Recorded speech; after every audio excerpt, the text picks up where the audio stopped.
Come on, box, help me out. Oh, I like it. Oh my word, that's a fat box.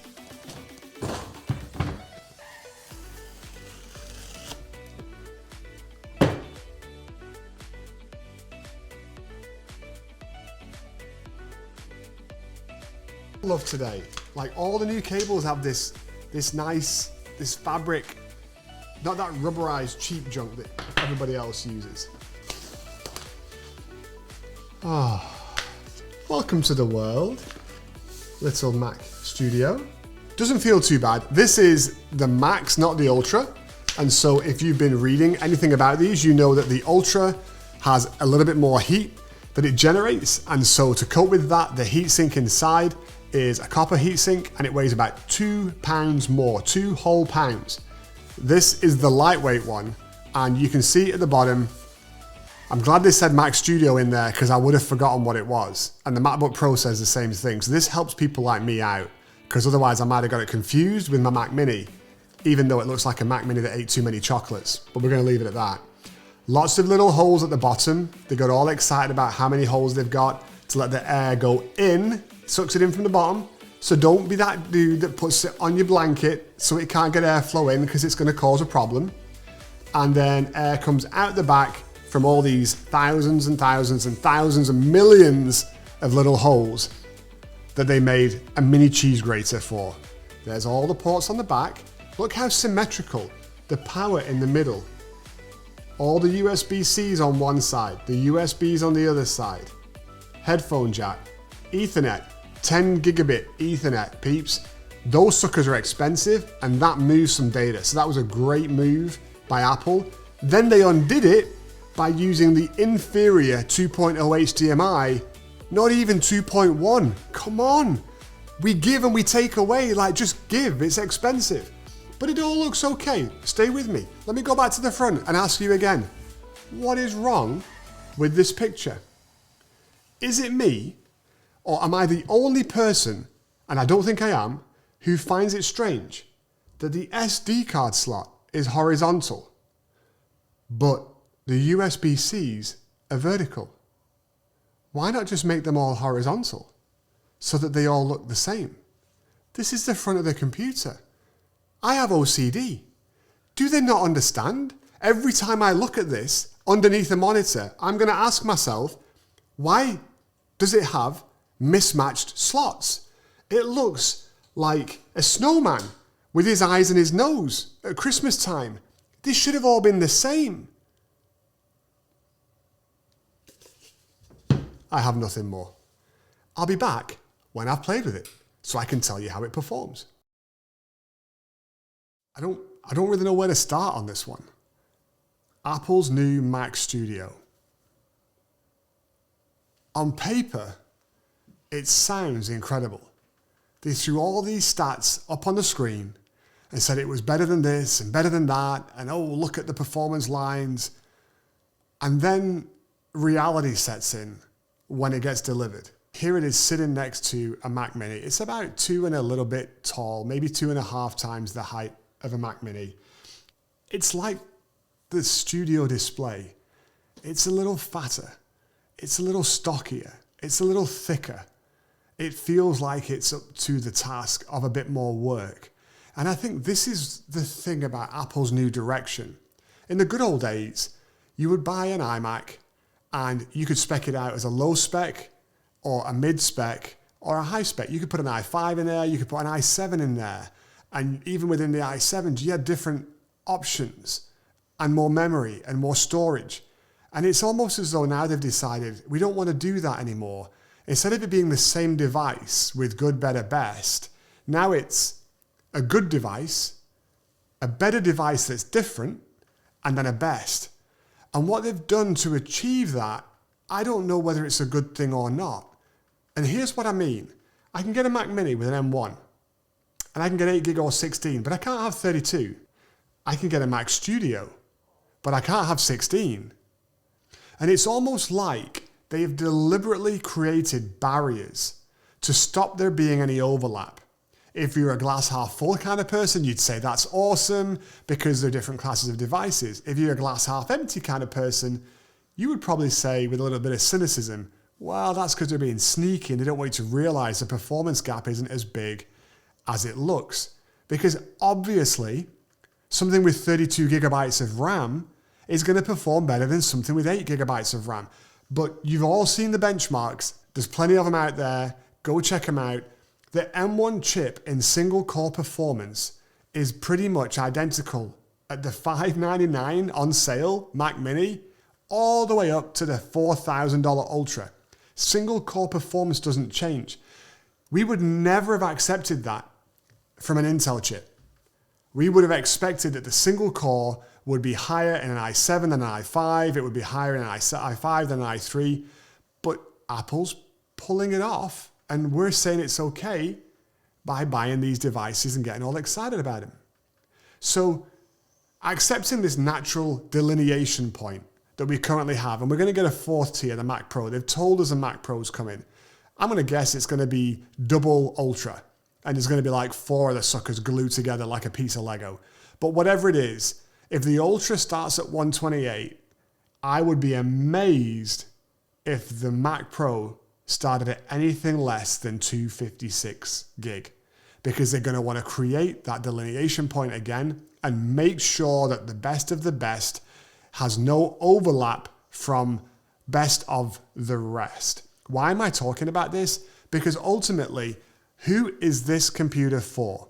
If you are an entrepreneur, if you are a business owner, if you are a college-age student or somebody doing light creative work, we're not talking about the folks at Pixar here.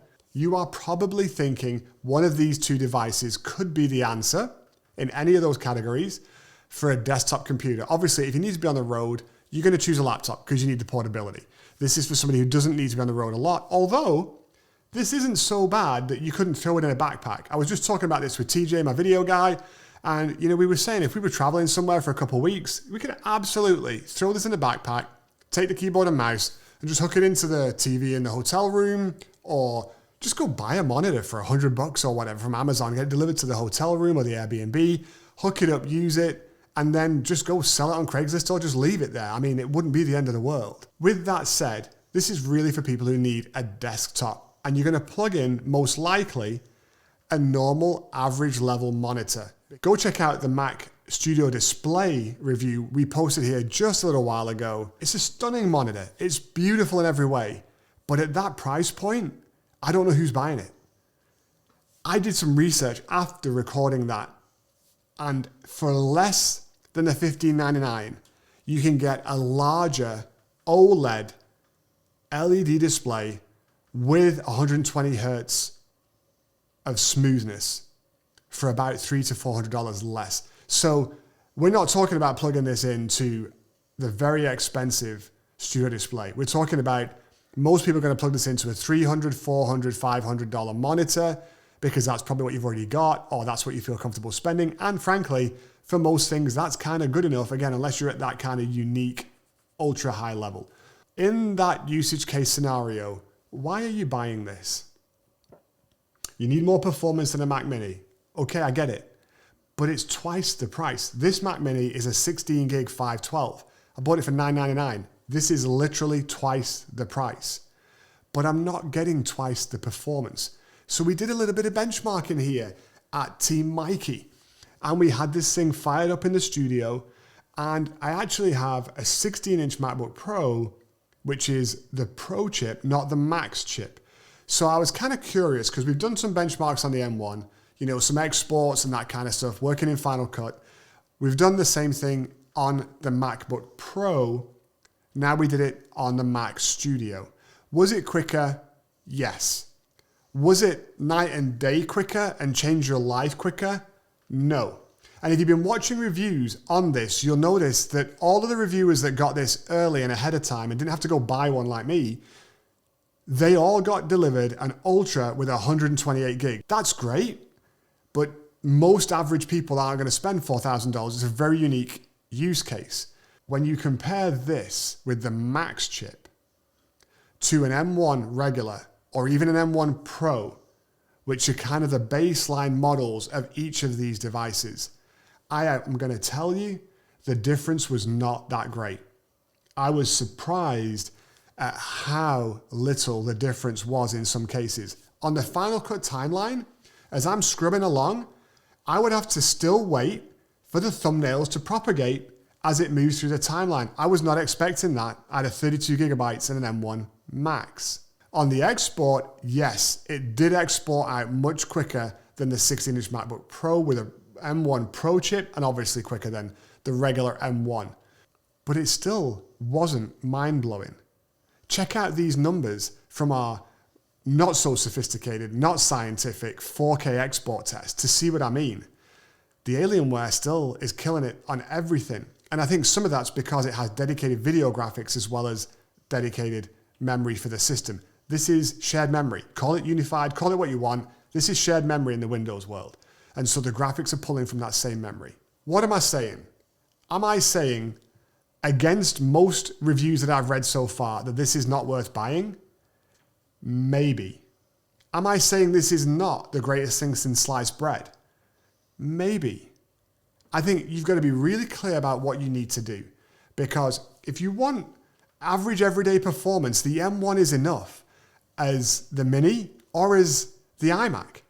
And the iMacs are awesome. They're pretty, they're easy, and they work. If you need a little bit more performance, the question really is, what do you need that little bit more performance for?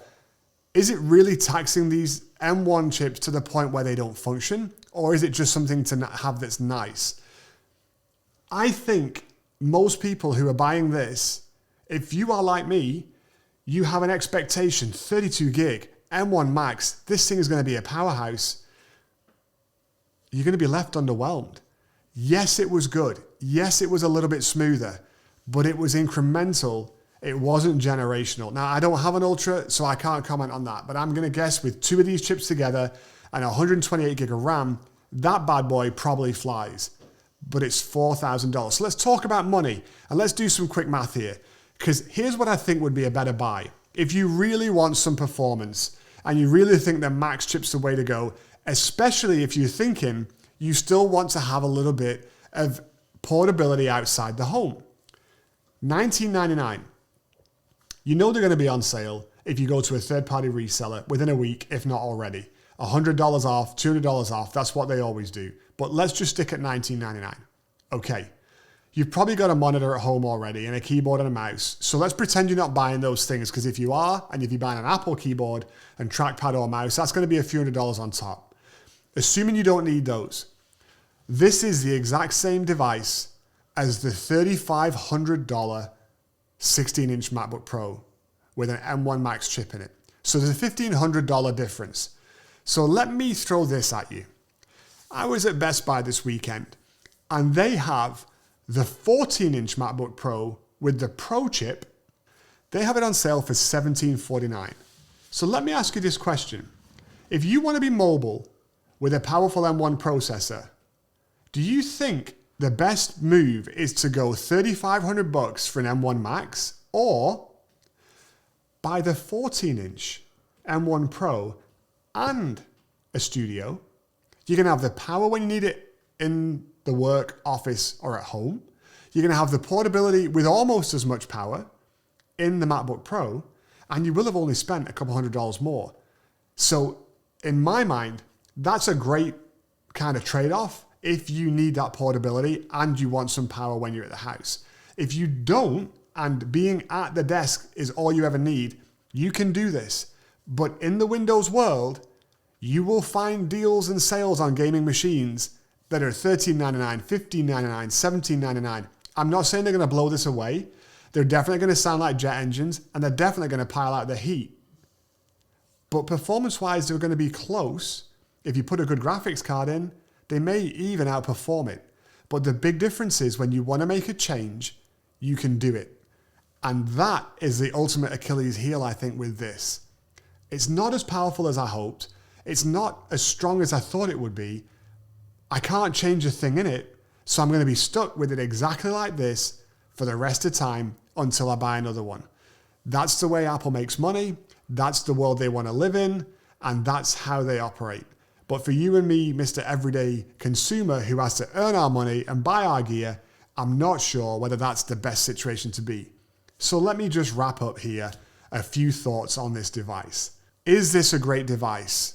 On its own, in its own right, ignoring everything else around it, it is quiet, it is powerful, it does the job, and if you like Mac OS and that's what you need, you can absolutely do this, and I think you're going to be happy with it.